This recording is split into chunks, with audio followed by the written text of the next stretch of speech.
Hochul is right about congestion pricing. It's not about politics, as in Republicans versus Democrats. There was lots of proof of that for this past year. New Jersey Governor Murphy, a very loyal Democrat, was against this, as were most Democratic elected officials in New Jersey and outside of New York City itself.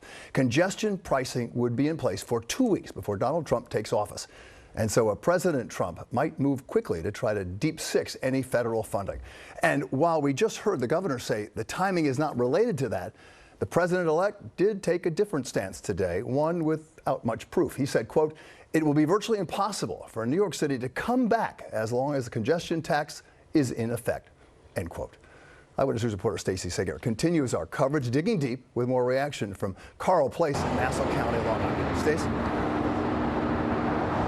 Well, Bill, will the governor's plan be dead on arrival, especially with Donald Trump coming in? You know, out here in suburbia, there's no shortage of opponents for congestion pricing, and already they're fighting it on several fronts. For those who spend most of their week commuting to New York City in their cars, congestion pricing just adds insult to injury. In this letter to Donald Trump, Don Clavin, the supervisor of America's largest township, calling congestion pricing an unconstitutional tax grab. So does the Nassau County executive. It's a tax. And so from the local level on up, politicians outside Manhattan are already fighting it.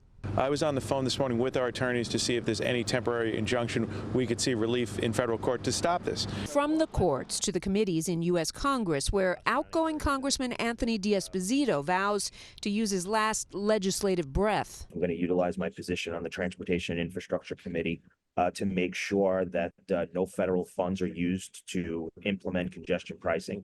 And from Staten Island, Congresswoman Maliotakis vowing to stymie it in the Department of Transportation. The MTA did not conduct a full and thorough environmental impact statement as required by federal law. It also wouldn't be shocking to see President Trump turn to his soon-to-be director of the Environmental Protection Agency, Lee Zeldin, for policy change. Lee Zeldin, another suburban former congressman, could not possibly find a way to want to support congestion pricing. Leaving many political experts wondering, has Governor Hochul taken too great a political risk with suburban voters? She says quite the opposite.